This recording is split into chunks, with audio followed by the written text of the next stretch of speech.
What is up, wrestling fans? Welcome to another Fannounce Table edition of the Smark Out Moment Smack Talk podcast. I'm your host, as always, Tony Mango. Joining me, as always, are Callum Wiggins. Hello. And Robert DeFelice. Hey, hey. Hey, everybody. We are going to be watching the 2013 World Heavyweight Championship Money in the Bank ladder match tonight, or today, or this afternoon. I don't know, whenever you're listening to this, 20 years from now. And we're going to do the thing that we normally do here. What we're going to do is we're providing a commentary track for you to watch along with us, and then you get our perspective about this. We haven't seen this match in years. I don't think I've seen it since 2013 when it happened. I don't know. I've definitely haven't seen it since it aired. Yeah, I don't think that you guys would have necessarily gone back and watched it, but we are watching this in particular because we like to do this pretty much every year when we get to different times, like, you know, Royal Rumble, we try to do a Fannounce Table, and we try to do things based off maybe like an Elimination Chamber or something. Money in the Bank's usually a pretty good one to do that with. I don't think we did one last year, which is funny. I don't know why we didn't do that. Maybe that was one of those weeks where we were thinking about it and like crazy news happened or something. But we are definitely doing it this time around, and we were thinking about some other ideas. Rob had pitched the first women's Money in the Bank, because that's it's 5 years old at this point. Seems kind of crazy, but I thought about, hey, 10 years ago, we could just go back and do that. But then I thought about it, and I was like, you know what? This one I remember in particular being one of those vessels where it seemed like it could very easily be a Cody Rhodes win. And this year, everything revolved around Cody Rhodes, and he's not going to win it. So it's twice in a row. I'm technically speaking, I don't know if he's going to win this year. I mean, to be honest, Tony, the man is talking like he's going to be in the match. I know, it's pretty crazy, and he's just like, if. It's like, I give him credit that that's something that he's at least putting out there as a maybe. And I guess maybe in the future we'll go back and we'll be like, hey, we're going to do a Fannounce Table of the 2022 one where Cody Rhodes won and whatever happened. But we know how this one goes. We know how this plays out over the course of the whole tenure of Money in the Bank and everything. And it's just a matter of going back and rewatching the match itself. So we can't obviously provide you on this channel with the match in the video because that would be a copyright issue. So instead, you're going to have to sync up your screen with the time code, which thankfully this time around is just all zeros. We're just starting at the beginning of this because it starts off as the first match of the night. And we're really going to skip forward 2 minutes worth of welcome everybody to Money in the Bank. No, I think we just watched that. So I am assuming that based off of the Peacock feed that Rob and I are watching, that this is going to sync up the same way that it should with the WWE Network one that Callum is watching. But we have had issues in the past where ones ran like a little bit faster, oddly enough, and maybe they temporarily cut out just a moment here and there or something. I don't know. So if it is slightly off about that, as long as you're around it, I'm sure you'll get the same kind of experience. So we will give you a countdown of 3, 2, 1, play. And when I say play, I'll be hitting the button on not only the little timer code that's up on the screen if you're watching on YouTube, but if you're not watching on there, then just assume that it's counting by. But I'll also be hitting play on the Peacock feed, and so are Rob and Callum. So that's what you should do. And I guess we should just kind of get started. Nothing else that we can't just talk about during the match itself. So remember, everybody, it's 3, 2, 1, play, and then play is the whole point. And then we play. So I am making sure my screen is set up in the right way that I can click on these things super fast and not be lined up incorrectly. And I think that I'm good. Alrighty. Mm-hmm. I am also good. Yep. One of us is ready, one of us is set, and the other one is go. I don't know which one's which, but drop a comment below and tell us who is who. So we're going to get this started in 3, 2, 1, play. All right, I think I got it. Pretty sure. Money. I do not like the blue and red briefcases. Obviously, that's Raw and SmackDown, so, it's a different era. We don't do that anymore because we've got the men's and the women's matches. But I don't like the current men's one. I hate the current men's one. The women's one is so good, though. I really just like the gold one that Rollins had. Mm-hmm. Give me the white women's one that we have now and the gold Rollins one. Those are the two best Money in the Bank briefcases. Oh, this is Cena and Henry. Yeah, the Right. classic retirement The speech salmon promo. suit retirement. Oh, I loved And this is that. Del Rio and Ziggler for the other title, and the Yeah, ladder this is the match. one. This is the one after the double turn. And none And of that also- matters because this is all about the ladder matches and RVD coming back as we see here. Yeah, RVD not in the match that we're watching though. no, this is a return match. We were talking before we got started here. This was one of those things where they tried to do something a little bit different here, which I don't think it was necessarily a great idea, which was the WWE Championship contract was all people who had been a world champion. And then this match that we're watching for the World Heavyweight Championship, all people who had not won a championship. Except for one, because Swagger definitely did. He won it. Oh, that's right. Swagger had won before, yeah. Yeah, but it kind of felt like he hadn't. But we Yeah. we can count it. It doesn't matter. Like, this is back in that era where they're about to unify the belts, and they're really heavy-handed, telling you that nobody cares about the world title. That's what I do. I love that whole thing. This isn't Philly. I'm sure part of the city burned after this.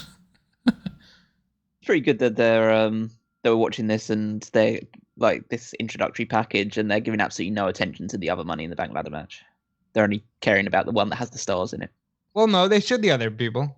Yeah, right at the very Split second. beginning. That everything, yeah, every other, like the whole bulk of it is based around the 6 guys that are former world champions and Now the the one actual again, WWE the title one they match. really No, didn't care they- about was they- the world title match. yeah, they And a weren't. hint Yeah, of they Del Rio or Ziggler in that. no. Man, I miss when they would even just do this. Just having those little trucks Money and in Bank the... was like the last set that they still tried for. And they didn't even do anything within your house, you know?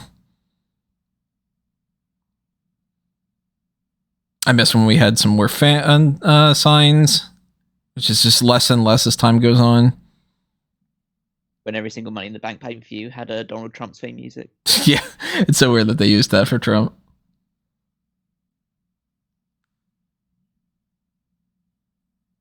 I actually really like the production song that they used for Rosie O'Donnell. It's called something like Elephant he's something or winning. Like other. an entrance. Yeah, wow. Well, maybe they did on the kickoff. And Ambrose. That's weird. If this was Yeah, they that time frame they where must have done Ambrose it is on the holding that kickoff. United States title and they just fucking forget about it. Well, this is right at the start of his reign. Like he's only been champion for about 2 months. At like a this point. month, maybe a month and a half. Yeah. Yeah, he held that belt for a while and barely did anything with it. That is so weird because they just do his music and then they just play Dean Ambrose's music. And it's just They had to be like.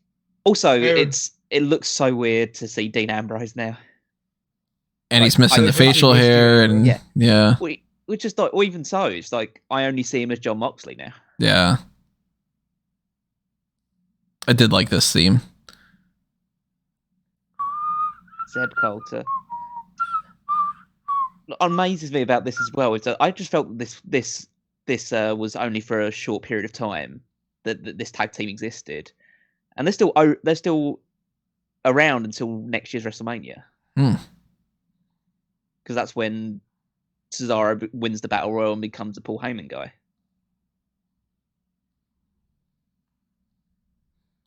It was a mistake putting Cesaro in this group. It was a bigger mistake putting Alberto Del Rio in this in this. I didn't even remember that. Yeah, they did try that, didn't they? I think Cesaro worked out in this. Was it Mex America? I think so, yeah. Yeah, Mexican America or something.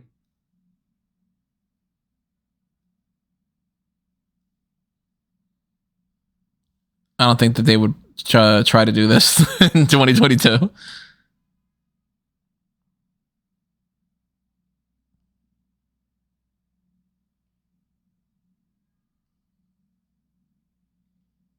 Is Zeb still doing something in pro wrestling? Not that I'm aware of.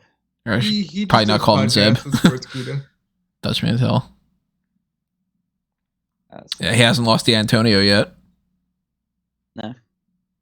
He hasn't lost the edge. No, he got the A on his States. Wow.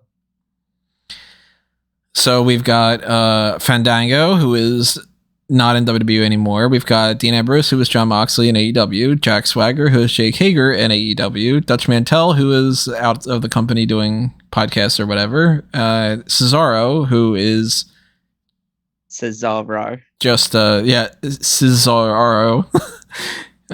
He hasn't popped up anywhere yet, but I still am expecting him to be in AEW. We got Damien Sandow, who either just wrestled or is about to wrestle his retirement match, I think. This Saturday. And Cody, of course, who has a mustache. Has traded his mustache bad facial thing for a bad neck tattoo. Yeah, what's more off-putting, that mustache on his face or the tattoo on his neck? The tattoo. The mustache is like, all right, well, you can continue to grow it. That tattoo's there forever. Of all the changes, Cody's is the most drastic. I loved I didn't really love these two as a tag team, but I loved that they called them the Rhodes Scholars. I thought that was fantastic. Oh, that's right. I forgot about this theme. Dum, dum, dum, dum, dum, dum. And we have an NXT commentator. He's still Wade Barrett at this point. Yeah, he hasn't gotten into Bad News Barrett yet. This is hopefully when they're still calling it the Souvenir as opposed to the Bullhammer. I don't know. I think that was only 2 weeks. So if you got it in that 2 week span, perhaps. I like that name. Souvenir is so much better.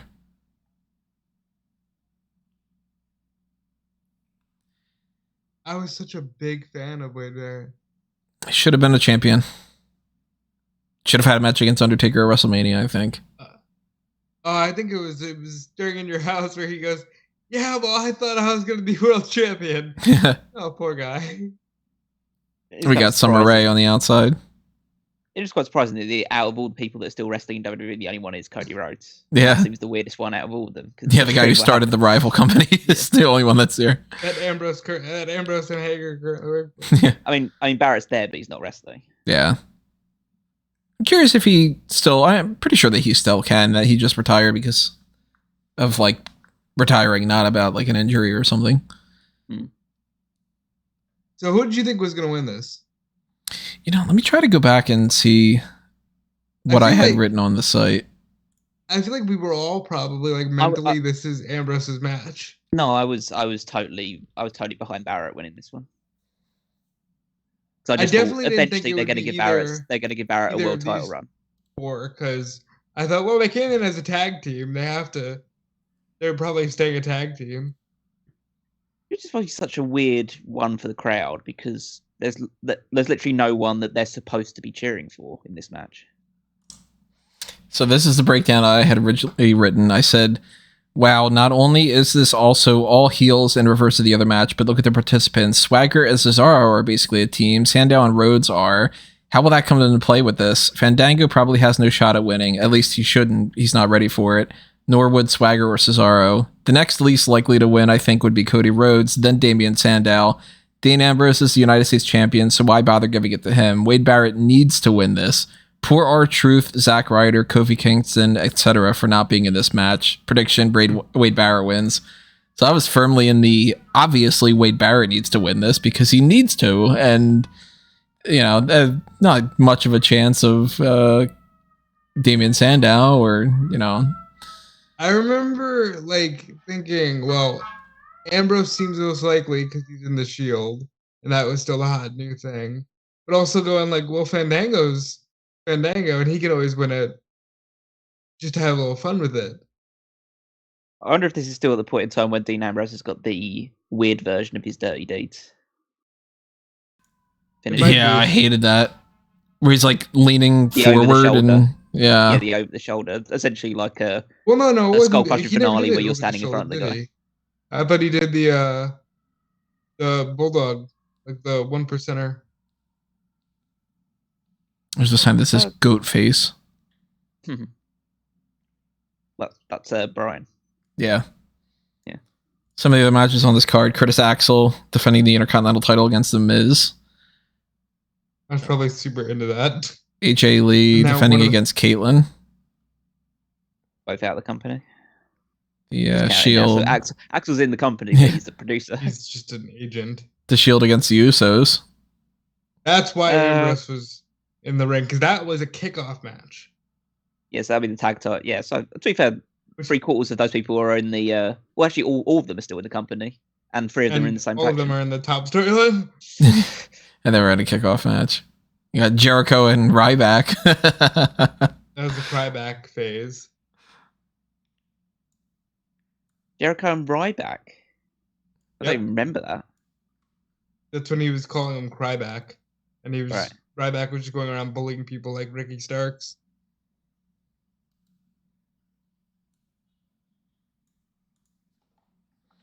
Remember, Dango would be the IC champion at this point, Right. if not for him getting a concussion and being honest about it. Yeah, I'd be curious to see how his career would have changed. And Well, clearly he'd be the one that's an agent, right? Yeah, it didn't really exactly turn out well for Axel, so I can't say it would have gone amazingly for Fandango. To be fair, Fandango's high point Fandango's is the ceiling. tag team. He had a ceiling as it is, because that gimmick yeah, just comes with one. Yeah, I like the fact that you were saying in your predictions earlier, said like, "Oh, Fandango's the win this. He's not ready yet." Well, needs in to power. He'll fairness, never be he's- ready. what is he, 6 Yeah. months off of Oof, that's beating Jericho at WrestleMania? yeah. This is only a couple of months after that. That means he's already lost the rematch to Jericho. This is the point where Jericho's doing absolutely nothing, pretty much. Yeah, this is the worst Jericho run. It's this, and then it's. Is this? No, this isn't Wyatt yet, is it? Because Wyatt hasn't debuted yet. It's Wyatt. He has debuted. Didn't he debut? Oh yeah, it was SummerSlam 2012. Oh, It's no. He Wyatt- had no. He debuted at 2013. Wyatt's the year SummerSlam after 2013. this. Yeah, he debuted at SummerSlam 2013. I don't remember this a little bit about ripping off the. Oh, yeah, we probably should be talking How about the does match. A Jericho little bit. leave here? I like this. Oh, I don't remember any other yeah. ladder matches that somebody's just like taken a chunk off and been like, yeah, I'm just gonna beat them up like with That a. makes sense. Yeah, the only time I've ever seen And now that doesn't make any sense. I'm just throwing it away for somebody else to use. The only time I can recall that happening is Big Show accidentally doing it when they're doing that spot of like, how could he climb an actual ladder? Oh, and he like ripped the thing in half. Right, Yeah. because he just like put his hand through and just smashed the whole thing. You had the giant gold ladder. I like that gimmicky thing. I like when they use a little tiny okay, step I know stool what for Jericho does. Hornswoggle too. It's Jericho. No, wait, Ziggler was the year before too. What the fuck does Jericho do? 2013. I think Jericho. Because he's already lost to Punk. Yeah. Well, that was the previous year. Did he just disappear? That seems quite likely. He might just disappear. So I know he comes back for the feud. Well, comes back with the feud with Wyatt in mind, or at least that's one of the last things he does before leaving next year. But I don't know what he does here.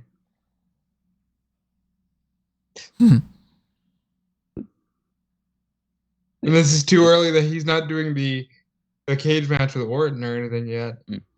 That was during the Authority. Fans are totally down for Cesaro winning. Of course. I think they just want to see someone win. I don't think they really mind at this And point. this is Philly, so this is still where like, well, these guys are a smart crowd. Well, Cesaro's less than a year removed from being Aksana's lover. Yeah, Muscle Buster? Yep. on the ladder. Oh. And this is where people, right after that, it's like, oh, Cody's over. Yeah, nothing makes you more over than using Samoa Joe's moves. In 2013, no. Yeah. Well, actually, probably at this point in time, Samoa Joe's probably not using them. They don't even know what to call it. A modified such and such. That's what they always go with. Rarely ever seen Barrett use a DDT before. I always like when I see people that don't use that type of move using it, because that's the clear indication of, let's just do a move. I don't know what we're doing next. Like it's usually the DDT or a body slam or something like that. It's just a move that someone does when they just, okay, I need to think about what spot we're supposed to be doing next, or how we're going to transition now. Or a headlock. Yeah. And talk about Cody reminds me a lot of Eddie in the way that he's gone from being a very small guy to being jacked. Like Cody here is pretty small compared to what he looks like today. And I'm sure with no enhancements whatsoever. Sure, no. He drank his milk. He took his vitamins. Yeah. I don't know either way, but like you don't just get that much bigger. And the only enhancement he has on is in America. It's called a ball hammer. Yeah. See, the crowd are super into Barrett, when he. Yeah. He really should have. I mean, we know how eventually they're going to unify the titles and everything. So, in hindsight, this was going to be worthless anyway. But Sandow winning and then being a complete fucking joke, it shouldn't have happened. Oh, sunset flip. Nice. This is the best of Summer Rae for the most part, too, when she was with Fandango. I didn't like anything else that she did. Yeah, I was gonna say it sucks because it's a low bar. That, like crew in NXT that was Tasha and Charlotte and her. Yeah, it was like really changing the game. Well, two of them changed the game. Oh. Yeah, I mean, you compare the skills of the three of them.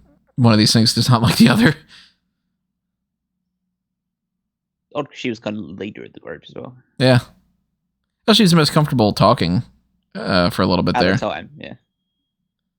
Sasha still has her issues with that. Charlotte has the same fucking promo every single time, so she's used to it by now. Charlotte is Triple H. Yeah. Oh, yeah, here it is. The Bulldog move. Oh, it is. Yeah, it is the Bulldog one. Yeah. Yeah, don't like that move. Yeah, that was bad. They didn't even call it Dirty Deeds. They don't have a name for it. That's how new he is at the time. He's only like 6 months into the company. Well, yeah, well, they debuted at Survivor Series, so this is July 14th. So yeah, they're about 8 months in. That's pretty crazy in itself. We're talking about different timelines and stuff. Imagine how differently it would have gone if Ambrose would have debuted with that Foley story instead of in the Shield. He had a few of them. He had a Foley story. He had a AJ Lee. They met in an asylum story. That's cool. Look at this fucking guy. Nice. Oh, yeah, now he's going to try and climb up to. That's kind of like that's a Kofi Kingston spot right there. True. That's young Ambrose being like, I can fucking do. Also, I find it. Even though it's a cool looking thing, it's just so bizarre that those two would just conveniently continue to hold the ladder for about 10 seconds while the other guy climbs up. Instead of just dropping it so that he lands face first. Yeah. What the hell?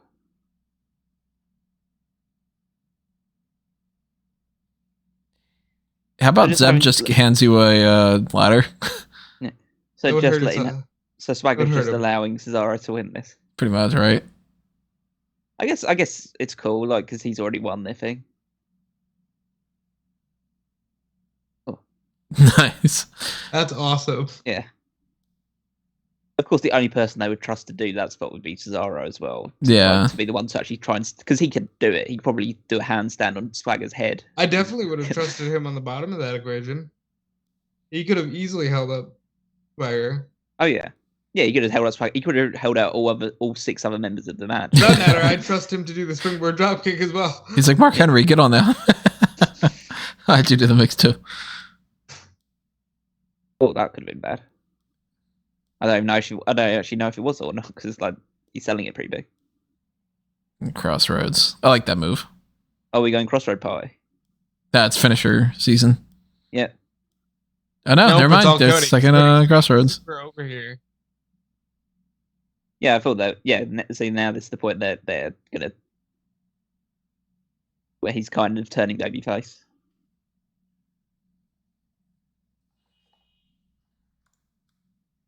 Now they're going for the slightly bigger ladders. Now it's serious.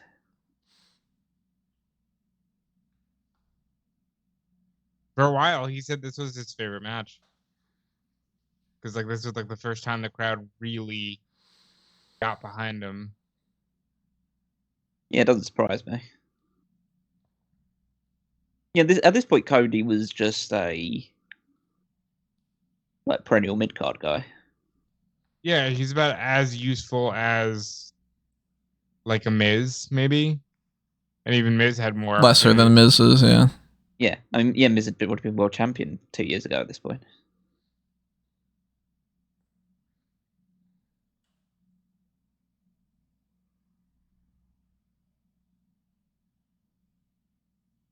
I'm glad they don't have those ugly ass orange ladders like they used to in WrestleMania 10. I love the orange ladders. You bite your tongue. I can look at this like 9 years later. They never did the Moxley Rhodes match anyway. I'm surprised too. Like there was so much for Cody to do in AEW. Oh god, he's busted open. Oh fuck! What happened there? Yeah, something cut above the eye. Yeah, it's Ambrose. that Rhodes propensity to bleed. Yeah. I inherited a crimson mask from my father. This was enough to get him over in 2013. In 2021, he's got to have his entire pec torn. Yeah. Or 22. Just like, oh my god, it's the Shield. Oh. I will always love the Shield. I thought he's fighting all of them off. To be fair, like he was the guy that took the He will end up beating them. Yeah. So this is actually, I don't know whether intentional or not, but this is good long-term storytelling. Yeah. Imagine they go back and they show footage of this. Well, at this point, honestly, it might have been because Randy's going to cash in 30 days, and that whole authority thing is going to start.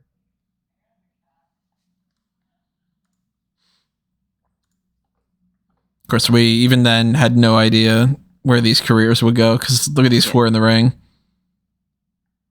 How many world titles between all of them? Oh, guys, the Usos. Oh, shit! It's face paint Usos. I just love the fact that, like, honestly, this ages pretty well. They're beating up Roman, and at this point we had no idea, or they had never referenced the fact that they were Roman's cousins. Oh, they had to. Oh, pushing Ambrose and then everybody's gonna catch him. Oh, that's a really good catch as well. Like, there was literally no danger for Ambrose there at all. Cody's building up some steam. Yeah. It's looking like he's going to win. They got Cody over really good in one match because he comes in like a nobody. Yeah, and they completely wasted it. Right. Then they're just like, look at this. We'll get to a point where the crowd is like, yes, fucking Cody's going to win. They didn't waste it to the fullest extent because he did. Spot. Like, because this led to, obviously, the stuff with that Sandow is like didn't go anywhere. But yeah, Sandow just pushing him off and winning the briefcase. And then that led to... Every time they do this camera angle, you're like, oh, okay, that's the finish of the match. Yeah. And then that led to the... so Sandow's won. Which was really good. Really, really successful. And Sandow was the first one to lose, right? The first one to lose He was the first one to like legitimately lose. Yes, yeah. Cena was the first one to not win a title with cashing in the briefcase because he lost. Well, he won by DQ against Punk the year before. Yeah, so the first one to lose the match. Yeah, to lose the match. Because even though technically he didn't win the title, he won by DQ. Yeah.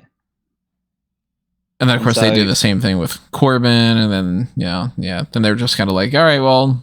Then it went for a period where basically the person winning the briefcase was more likely to lose than to win the match.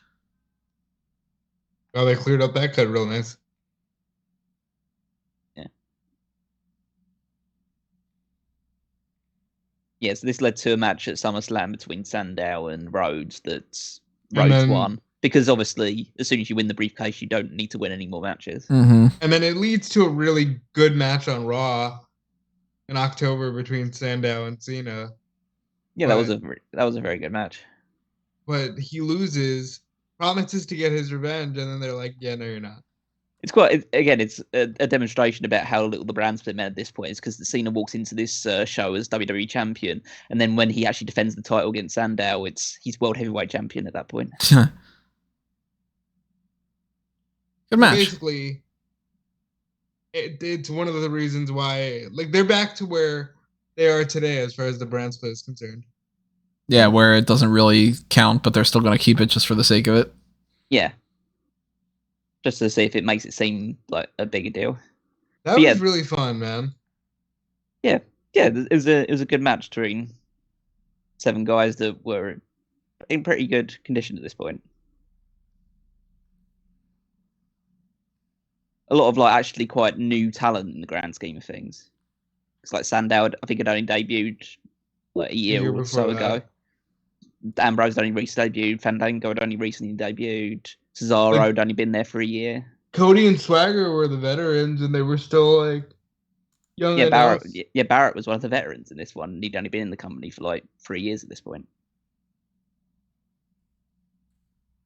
It was really good. I enjoyed seeing the Shield and seeing the Usos stop the Shield. Crazy that the Usos and the Shield is a kickoff. Yeah, I know. It's that tag title curse. It's also when they bothered to care about what would be on the kickoff for a little bit. That's true, because kickoff was still maybe a year-old concept at that point. We went from, it's a match that you should still be interested in, to, well, it's a match that's not the biggest, but at least it's something, to, well, it's a match. And lately it's been not even a match. Lately the kickoff's been a full year of nothing. They tried to do, I think it was Randy and Ambrose against the Wyatts on the kickoff. That ends up getting switched because of injuries or something. But I remember when that was announced as a kickoff match. Crazy stuff. It's just people carrying out the ladders. Yeah. Buddy caresses his briefcase, which would turn into a nice little a leather one. An antique one. Yeah, an antique leather one. I kind of prefer the era of custom briefcases. If they do a good custom one, I would like them. Sandow's was good. It was a good custom for It's interesting. I mean, even if they're bad, they're still better than just generic ones. I liked RVD's graffitied one. Right, but that was cool. That was, because they had the Punk one, which is just, hey, we're gonna slap your logo on this. Well, that was the same with Edge's and for Kennedy's as well. Just you slap their logo on. RVD made sense because RVD had the cool custom gear, and Edge, the logo was so plain that it looked good in a black briefcase. Cena should have gotten one with a spinning logo. Yeah, definitely. I remember when Rhodes teased having a mirror in his, because he was doing the dashing gimmick. And now we're on a black screen thing on Peacock and switching over to a different one. So that's technically the end of that match that we're doing. That was really fun. I'm glad we got to sit down and do that. Yeah, I like to go back and watching this match. I didn't remember that this was a pretty decent one. Money in the Bank is one of those things that, ladder matches in the grand scheme of things are pretty much always at least somewhat entertaining. And even if it doesn't work out, we know that the Sandow thing didn't work out at all for him. Still a fun match. So that's cool to go back and check that out. And, maybe we'll get something better this year. Maybe we'll get something worse. I don't know. But maybe the Cody Rhodes thing will happen. We know that nobody else is going to be in this match out of this group. So that's how 9 years changes things. These are all fresh, young kind of guys that could all be potentially future champions in some regard. 9 years later, all of them gone, except for the one guy who's not able to compete. Crazy. But if you enjoyed this, let us know. Tell us what you thought. Drop a comment below. If you want to see another one, if you want to see more, we got the Pick Your Poison tier that you can request it. We've done a couple of these in the past, but maybe if you want us to see something completely unrelated to Money in the Bank, you could do that too. Just hit up patreon.com/smarkoutmoment or click join to become one of the members of the YouTube channel. And also, if you are on YouTube, make sure that you are subscribed, ring that little notification bell, hit that like button to help us out with a little bit of SEO juice. And of course, if you check out everything that's happening on smarkoutmoment.com or at smarkoutmoment, follow that on Facebook and Twitter. You'll see whatever the next couple of things are that we've got going on. Because next week is going to be another blank week. So we're still going to try to take some ideas of, some other main events that we can do. We got another episode of the Hot Tags coming up this week. And eventually we're going to be rolling along soon enough into the Forbidden Door pay-per-view and Money in the Bank at the beginning of July, and talk about some Great American Bash and everything like that too. So summer months are heating up, heading towards SummerSlam, and we're in Money in the Bank season. So maybe we do a top rope list. Maybe we do a Mount Rushmore of some kind. I don't really know how that factors in with Money in the Bank, but actually we might have done that in the past. We might have done like Mount Rushmore of Money in the Bank cash-ins or something. If we didn't, then maybe we do that. I don't know. But drop a comment, tell us your thoughts. Make sure that you follow everything also on fanboysanonymous.com and check out the Facebook and Twitter and YouTube channel and stuff over there, Fanboys Anon and whatnot. Check me out at Tony Mango and see what I'm doing on EWN and BR and elsewhere, and follow what these guys have going on as well. Actually, just because it is something that we can talk about in retrospect as far as pay-per-views go. Callum, fill us in a little bit on the Fantasy League that's going on right now. Okay, so on the Fantasy League side of things, following Hell in a Cell, Tony was the victor of the predictions contest because he got every single prediction correct. Both myself and Rob predicted that Omos and MVP would win the handicap match, so that means that we fell short on that regard, which means Tony has opted to double the points of Gunther for the period up until Money in the Bank. Of course, predicting that this Friday on SmackDown he will become the Intercontinental Champion. I hope he loses. Why are you choosing violence? So that is a big thing for Tony, which is useful also with the fact that he is at the moment steaming ahead in the Fantasy League points. He is currently sitting top with 344 points as of this most recent episode of Raw. I haven't updated NXT's points yet because I don't watch that show, and I'll get that information at some point. But Tony is currently sitting on 344 points. I am following up in second place on 315 points, while Rob is trailing behind currently at 265 points. It's bullshit. So Rob is about 80 points behind Tony now. I'm one Roman Reigns spear away from winning. Never forget that. It is quite interesting looking at Rob's one in particular and just seeing the number of people that haven't scored points in pretty much any week from week 3 onwards. It feels like Roman hasn't scored a single point since week 2. Charlotte hasn't scored a point since week 1. Bayley has scored 0 points. You watch that comeback, baby. Paul Heyman hasn't scored any points since week 2. Sonya Deville hasn't scored any points since week 2. Well, you should be watching the bump. Nikita Lyons hasn't scored a point since week 1. Basically, that's just his top end of things. Then you get down to the bottom with your Boas and Odyssey Jones and people like that. At least T-Bar popped up this week. And a 24/7 thing. That's interesting. So, yeah, that actually worked out well for me because I have Dana Brooke and she technically won 2 matches and a championship on this nice. Raw. So I'm doing pretty. So Dana Brooke is one of my optimal scorers. All right, listen, it's June, and we all know that nothing really matters until Royal Rumble. You watch.